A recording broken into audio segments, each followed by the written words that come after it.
When I heard that Red Dead Redemption 2, the sequel to the popular first entry in the franchise, was being released on PC, I jumped at the chance. I had seen Markiplier play it, I liked the idea of it, I'd heard so many good things about its attention to detail, how the world was so well fully realised, and, you know, it does tell a story of an outlaw trying to be good, if you play it a certain way. And that's the thing I also liked. But I can't cover the first entry in the series. I'm kind of breaking the rule again this week. Because whilst I had an Xbox 360 years ago, it was basically a Skyrim machine. Double digits of hours were sunk into playing Skyrim in a day. Fortunately, in some ways I can't do that anymore because of my ability to focus. It's severely gone downhill with the fibromyalgia, so my gaming sessions are 2 hours at most. It's as much as I can handle before my brain starts rebelling. And that's something I really enjoy, so it's not fun. But I really wanted to play the sequel, even if I couldn't play the original, because of how good it seemed. You know, like I say, everything I'd seen about it said this was something I would enjoy. And enjoy it, I did. In a lot of games where there's an open world, I'll start with the idea of, you know, I'll do some of the main missions, I'll go and do side missions, I'll explore the world at my leisure and enjoy all the extra stuff this has to offer. But about a third to a half in, I get bored of that, and I'm like, okay, let's just finish the story, let's get through this. Red Dead Redemption was the opposite. Sorry, Red Dead Redemption 2 was the opposite for me. I put off the main missions as long as possible. I sunk more hours into this than many games that I've played in the last 2 or 3 years, probably. And I think that says a lot. This world caught me and enraptured me. The fact that his hair grows and his beard grows. I mean, I've played The Witcher 3 Wild Hunt, of course, but this was a different style. This wasn't fantasy. It was a sort of fantasy, I guess, but it's an historical fantasy. But the fact that, you know, I set a routine. I'm like, right, I've got to go and have a bath. And then once I've had a bath, I'll have my hair done and my beard trimmed so that if I want pomade, I'm not going to wash it all out in the bath because that's a stupid idea. That was the kind of planning that went into it. I did buy the special edition, the pre-release. I know I often say don't pre-order games, but I had faith this was going to work well because there was a big fan base who wanted this. So Rockstar were going to do what they could. I also put off playing it from the start so any bugs would be ironed out. I gave myself a few weeks. But I set this routine, I went and enjoyed it, I got the warhorse and the fast horse. The warhorse I adored, she was named Jenny, after one of the camp members who died before the events of the game. As a weird little tribute, I was just like, that's a nice name, I will call my horse that. But I didn't like the warhorse dimensions, like this chunk that I was straddling. Don't take that out of context. And, you know, just riding that around, it felt wrong to me, so I went for the black with the white spots, Arabian fast horse that I named Shadowfax because I know Shadowfax is a white horse, but it was fast, and that was where my brain went, and I was like, sod it, I can excuse that. And also, Shadowfax hadn't been invented yet because Tolkien invented that like a good 30-40 years or whatever later. So, anachronisms, but I'm a person living now, so that's why it doesn't matter.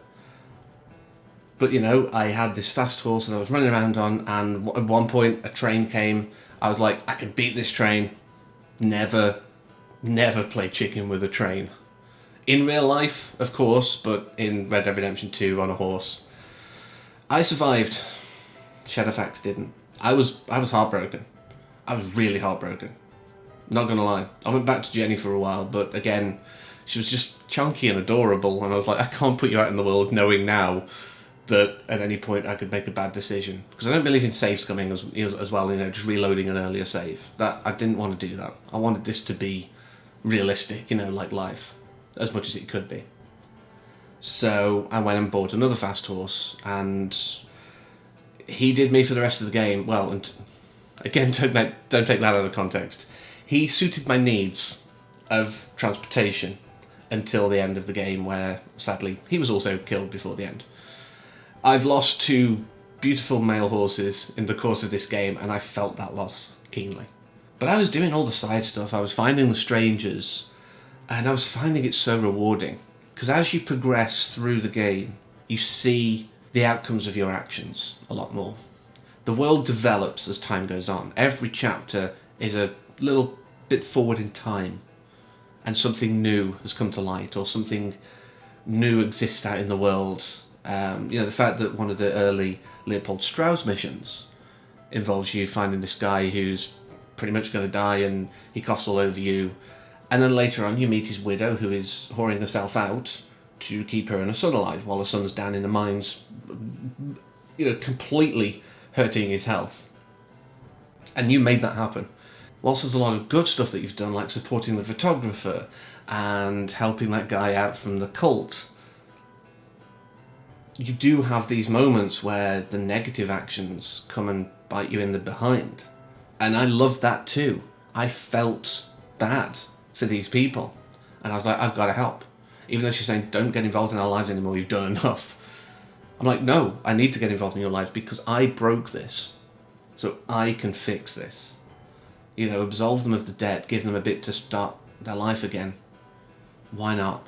And the mission preceding that, where you find this guy out in the wilderness, with a cart that's broken down, he's got nothing. Absolve the debt. Let them live and try and rebuild their life. These kind of things just made the world feel more real and made me want to just explore it to its fullest. I did every stranger mission I could find. I went to the barbers regularly. I went to the saloons to get a room and a bath. I did this because this world embraced me. And I guess if I wanted to play it again and go the complete and utter horrible outlaw route, I'd hate doing it, because I think the character of Arthur is written to not be so evil. I've never seen an evil playthrough.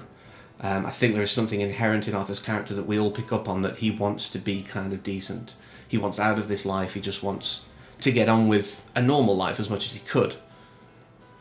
But I don't know if I played it differently, how differently everything would be. And I kind of don't want to. This was my Arthur Morgan experience. And whatever you did, whether you missed out so many of the strange missions, whether you did so much more than I could find even, because I didn't find everything. I didn't do the hunt for all the sort of camp items as well. I thought, I'll do it towards the end, and then realise, oh no, this is where the whole thing's starting to crumble and everything's falling apart. This is not good. So, whatever your story was, though, is your story. And I love the fact that it respects that. I haven't gone to online because that's not real to me. And I didn't even play the epilogue. I didn't feel as enamoured with John's story because I'd not played the first one. I didn't really have an attachment to this guy, so why am I bothered about his story? Yes, I'd be able to see more of the impacts that Arthur had on the world, and that would have been beautiful, and get all his items back. But to me, it was a complete story. The ending of Arthur, just basically succumbing to his tuberculosis at the top of a mountain. That was an ending to me. I did play a little bit of the epilogue just to give it a go, because I looked online. It's like, how good is it? And people it does pick up in the second half, but I'd lived in this world enough as one man, and I didn't feel that attachment. I didn't feel compelled to continue. And maybe if people comment enough or send me messages or whatever, saying, no, really play it, I'll reinstall and play the epilogue and maybe do my own epilogue to this video down the line. But I just think it's carrying on the trend of the first one, which made more sense. You've got that familial connection, his son. I do know about the first one, of course. His son carrying on the story and what happened there. But this, like I say, is entirely standalone. You don't have to have played the first one. I enjoyed it. There were little links and nods, I'm sure, all throughout that I was missing, but I didn't feel like I missed anything. And that, to me, is a testament to a good game. I mean, hopefully, with the response they've had to this, they will, down the line, maybe release like a remastered version for current gen consoles and PC of the first one, because I'd love to play that, and maybe that would also give me an incentive to go and play the epilogue, to link the time between.